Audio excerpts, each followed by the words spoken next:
Juniper by Monica Furlong, Chapter 20. I was so surprised I sat down on a stool and stared at him dumbly. "We're not old enough," I said at last. I knew very well, of course, that children my age, particularly royal children, did get married, but because Gamal was a friend I had always known, it had never occurred to me to think of him as a husband. "In many ways it would be good," the king went on, ignoring my remark. "Marut, I'm sure, has minded that my birth robbed her of the throne. By this marriage of cousins she would feel gratified, and Castle Dor would have the protection of a warrior." "As well as of a Doran," I said crossly. At that moment I felt hurt and angry that my father so clearly preferred a boy as his successor. But if mother has a boy, Marut won't get her wish anyway. "That is true. We must consider both possibilities." "Why don't we wait and see? There's no hurry, is there?" I could see the king trying to decide how much to tell me, though the gravity of his expression told me much before he spoke. "I am told," he said, "that the Grey Knight is pressing the countryside for soldiers. No one is quite sure," his tone was very dry, "why he is recruiting them, but the rumor is that he means to attack Castle Dor." I knew how painful this news must be to the king for several reasons, but I also saw how it affected my own position. The Grey Knight had let news of his activity reach us, but at the same time a marriage was suggested between Gamal and me. If I agreed, there would be no war. If I refused... "You love Aunt Marut, and you believe she loves you. Would she let the knight attack us?" I felt angry at my father's blindness about his sister. He did not reply, but a look of mingled shame and pain crossed his face. "You like Gamal," he said. "He has been your dearest friend." I thought of my dear friend with his honest eyes and his truthful tongue. "I take it there is no word from Gamal himself," I said. There was not.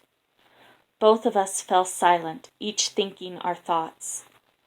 I was beginning to wonder why the flying dream had given me no hint of marriage, when the king startled me out of my reverie with his next words. "Your Aunt Marut suggested that you visit Caerleon, and I accepted the invitation on your behalf." I reacted to this news with shock and disbelief.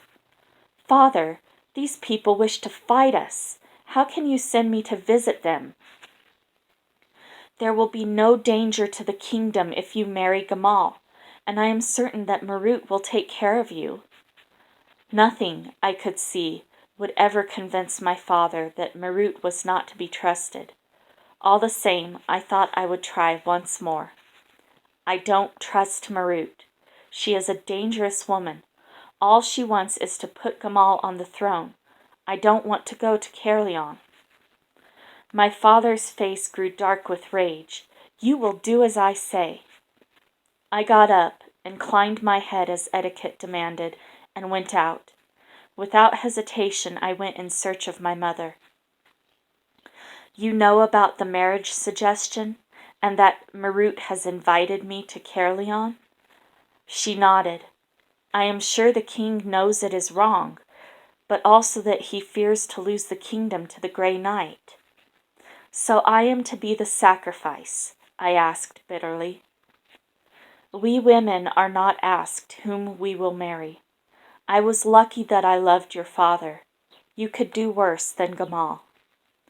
"And become the tool of Marut and the Grey Knight?" My mother was silent. In my anger I went out and paced around the great ditch.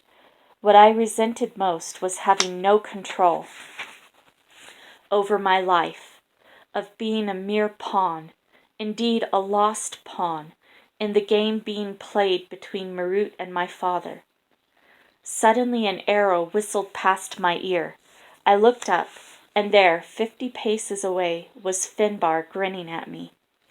"That's dangerous," I said crossly. In my heart I had never quite forgiven Finbar. "Let me come with you." "What?" "Let me come with you to Caerleon." "How on earth do you know about that?" Castle Door was always alive with gossip, but I knew my father had kept his moves fairly secret. "I have been your father's messenger." "Why do you want to go?" "Because I am Gamal's friend, and because—" With a slightly nervous gesture, he looked up at the walls around us. He knew, as I did, that someone lying on the other side of the mound could hear every word that was said while remaining unseen. "Is there somewhere we could talk in private?" We returned to my chamber and sat there together, as Gamal and I had done so often in the past. "I carried a message for your father to Caerleon. It is a grim place. Naturally, when my business was done, I asked to see Gamal. At first Marut said that I could not see him. Then I told her that I had a message for him from you, and that you had said I must deliver it only to Gamal. She kept me waiting for ages, and then he came. He was led into the room where I was." A look of pain crossed Finbar's brown face. I don't know the words for it. He was not there. He was like somebody sleepwalking. I am not even sure he knew me." "He was ghosted," I said. "What's that?" "It is when you take the spirit out of somebody so that you can control them, body and soul." "Can it be cured?" "Yes." There was a long silence between us. Now, instead of resenting being forced to visit Caerleon, I wanted to go, to reach Gamal and see what ailed him. How bravely he must have resisted for them to resort to such desperate measures.